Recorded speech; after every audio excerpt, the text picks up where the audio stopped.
Hello friends, क्या आप जानते हैं कि नंबरों का विकास कितना पुराना है। जो आज आप नंबर देख रहे हैं, क्या ये शुरुआत से ही इसी रूप में थे? 1 से लेकर 10 तक या 1000 तक या 10,000 तक या 1,00,000 तक जो नंबर आज आप लिख पा रहे हैं और इनको गिन पा रहे हैं आसानी से, क्या ये शुरुआत से ही इसी तरह से थे? प्राचीन समय में किस तरह से नंबर थे, ये मैं आपको बताने वाला हूँ। अगर आपके पास ये नंबर नहीं होते तो हम किस तरह से नंबरों को लिख रहे थे? हम कुछ इस तरीके से नंबरों को लिख रहे होते हैं, क्योंकि लगभग 40,000 वर्ष पूर्व जो प्रमाण मिले हैं नंबर के, वो हड्डियों पर कुछ इसी प्रकार के प्रमाण पाए गए हैं।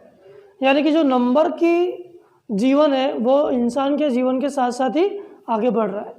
जब से इंसान ने जन्म लिया है उसके साथ साथ ही नंबरों ने भी जन्म लिया था, लेकिन कुछ परिवर्तन समय के साथ हो गए हैं और अब वो इस रूप में हमको दिखाई देते हैं।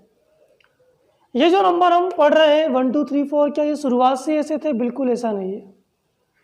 सबसे पहले 1 से 9 तक की जो गिनती है वो अरबों ने ईजाद की और उसको हम अरेबिक न्यूमरिक सिस्टम कहते हैं। अरबों ने ये जो अरेबिक न्यूमरिक सिस्टम है ये भारत की मदद से, भारत को देखते हुए ईजाद की थी, इसलिए इसका एक नाम और हिंदू अरेबिक न्यूमरिक सिस्टम भी है। तो ये अरबों की देन है और ये जो 1 2 3 4 हम पढ़ते हैं ये अरेबिक न्यूमरिक सिस्टम या फिर हिंदू अरेबिक न्यूमरिक सिस्टम कहलाता है। कितने 1 से 9 नंबर तो हमको मिल गए थे। अगर उसमें जीरो नहीं लगा होता, अगर आर्यभट्ट ने जीरो की खोज नहीं की होती, भारत ने जीरो की खोज नहीं की होती, तो किस तरह से हम नंबरों को पढ़ रहे होते? जिस भी नंबर के पीछे जीरो लग जाता है वो 10 गुना बढ़ जाता है। आर्यभट्ट ने इनमें जीरो को जोड़कर संख्याओं को पूर्ण कर दिया और इसी तरह से सारी संख्याओं को बोलना, पढ़ना और बहुत ही आसान कर दिया। तो उसी के बारे में आज मैं आपको जानकारी देने वाला हूँ। तो आप अगर अभी तक आपने हमारे चैनल को सब्सक्राइब नहीं किया हो तो सब्सक्राइब कर लें और बेल आइकन को भी दबा दें, ताकि ऐसी ही नई नई जानकारी आप तक पहुँचती रहे और आपको अपडेट मिलता रहे। नंबर सिस्टम में आपको बताने वाला हूँ कितने तरह के नंबर होते हैं, वो सारे आपको मैं बताने वाला हूँ। जितने भी तरह के नंबर होंगे आपको आसानी से इस वीडियो में समझ में आने वाले हैं। बहुत ही रोचक तरीके से मैं आपको बताने वाला हूँ, तो वीडियो में बने रहें। चलो आइए शुरू करते हैं। सबसे पहले आता है नेचुरल नंबर। ये कुछ नंबर के प्रकार हैं जो अब बहुत ही प्रचलित है और इनके बारे में जानकारी होने से हम बहुत सारी प्रॉब्लम जो है वो सॉल्व कर पाते हैं। नेचुरल नंबर क्या होते हैं, होल नंबर क्या होते हैं, इंटीजर्स क्या होते हैं और rational number, irrational, even number, odd number, prime number, real number, इस सारे नंबर मैं आपको आज बताने वाला हूँ। आप मान ले जाए एक नंबर लाइन पर खड़े हैं और नंबर लाइन पर एक थैला आपने ले लिया है और इस थैले के अंदर आप नंबरों को कलेक्ट करने के लिए निकले हैं और आप 1 से चलना प्रारंभ करते हैं और इस दिशा में आप जाना शुरू कर देते हैं और एक एक करके नंबरों को डालते जाते हैं। जब 1 2 3 4 ऐसे आप आगे बढ़ते जाते हैं तो 6 7 जितने भी नंबर हैं अनंत तक वो आपको धनात्मक संख्या सारी मिल जाती है। आप अपने सारे नंबर जो झोले में रख लेते हैं। तो 1 से लेकर जब आप सीधे हाथ की ओर जाते हैं, या अगर मैं बोलूँ इस तरह से खड़ा रहा हूँ तो उल्टे हाथ की ओर अगर आप जाएंगे तो क्या होगा कि ये सारे नंबर धनात्मक होंगे और इन्हीं नंबर को हम बोलते हैं नेचुरल नंबर, प्राकृत संख्या। और यही प्राकृत संख्या जो 1 से 9 तक पहले ईजाद हुई थी और फिर बाद में इसमें जीरो जोड़ा गया। अब आप वापस से पलट के आ गए और इसमें आपने जीरो भी आर्यभट्ट का जीरो भी डाल दिया। अब आर्यभट्ट का जीरो डालने से ये बन गया होल नंबर, मतलब पूर्ण संख्या। इसलिए आप जब उल्टे जीरो तक पहुंच जाते हैं, जीरो को भी इस अपने थैले में डाल लेते हैं, तो ये पूर्ण संख्या बन जाती है। अब आप और आगे बढ़ते हैं और अब नेगेटिव नंबर भी इस झोले के अंदर डालने लगते हैं। जब आप नेगेटिव नंबर भी इस झोले के अंदर डालने लगते हैं तो सारे नेगेटिव माइनस अनंत से लेकर प्लस अनंत तक सारे नंबर आपके पास कलेक्ट हो जाते हैं। जो माइनस वाले नंबर हैं, जीरो और साथ में प्लस वाले नंबर, इन सारे नंबर्स को हम बोलते हैं इंटीजर्स, पूर्णांक। इन सारे नंबर्स को हम पूर्णांक कहते हैं। इसके बाद भी क्या इस पर नंबर बचे हुए हैं इस नंबर लाइन को देखकर? तो जी हाँ, अभी भी इस पर कई सारे नंबर्स हैं। जब कोई भी नंबर इनके बीच में हम पता करते हैं तो 1/2, 3/4 इस बटे के रूप में कोई ऐसे नंबर जो p बटे q रूप में हो और जिसका जो q हो ये अंश बटा हर के रूप में हो, न्यूमरेटर अपॉन डिनोमिनेटर के रूप में हो और जिसका डिनोमिनेटर 0 के बराबर नहीं है, उसको हम कहते हैं रेशनल नंबर। ये रेशनल नंबर सार है। रेशनल नंबर क्या होंगे? जो भी नंबर p अपॉन q के फॉर्म में होते हैं। ये जितने भी ऊपर नंबर हमने लिखे हैं -3, इन सब के अपॉन में 1 होता है। इन सब के अपॉन में 1 है, अर्थात ये सारे जितने भी नंबर हैं ये रेशनल नंबर भी होते हैं। तो इसका मतलब ये हुआ कि कोई भी नंबर यहाँ पे जो लिखा हुआ है वो सारे रेशनल है। इसके बाद क्या आता है? इसके बाद आता है इर्रेशनल। इरेशनल नंबर क्या होता है? इरेशनल के लिए इरेशनल नंबर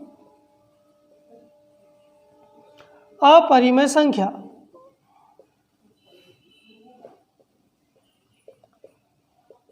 अपरिमेय संख्या है वो संख्या है, इस नंबर लाइन को अपन देखेंगे तो अभी इसमें कुछ ऐसे भी नंबर हैं जो रूट में आते हैं। ऐसे नंबर जिसको अपन p अपॉन q फॉर्म में नहीं लिख सकते, which can not be written in the form of p by q is called irrational number. ऐसे नंबर कौन से होंगे? ऐसे नंबर वो होते हैं जो रूट में होते हैं। ऐसे नंबर जो रूट से बाहर नहीं आ पाते। अगर मैं 4 लिख दूंगा तो इसको आप 2 × 2 लिख देंगे और ये रूट से बाहर आ जाएगा और ये रूट से बाहर आने के बाद रेशनल बन जाएगा। तो √4 एक रेशनल नंबर है, इरेशनल नहीं है। इसी तरह से √5, √7, √8, √11, √10 इस तरह के नंबर जो p अपॉन q फॉर्म में नहीं होते, जो रूट में होते हैं और रूट से बाहर नहीं आ पाते हैं, वो सारे नंबर्स इरेशनल नंबर कहलाते हैं। इसके बाद आता है even number, odd number. Even number आपको आसानी से आता होगा। इवन नंबर की अगर हम बात करें तो ऐसे नंबर यानी कि सम संख्या, ऐसी सारी संख्याएं जो 2 के पहाड़े में आती है जिनका भाग 2 से जाता है वो सम संख्या कहलाती है। जैसे 2, 4, 6, 8, 10 इसी तरह से आगे। तो ऐसी सारी संख्या जिसका भाग 2 से जाता है वो सम संख्या कहलाती है और इसके विपरीत ऐसी सारी संख्याएं जिनका भाग 2 से नहीं जाता है वो सारी संख्याएं विषम संख्या कहलाती है। जिनका भाग 2 से नहीं जाएगा 1, 3, 5, 7, 9 इसी तरह से आगे अनंत तक। इसके बाद आता है रियल नंबर। रियल नंबर मतलब वास्तविक संख्या।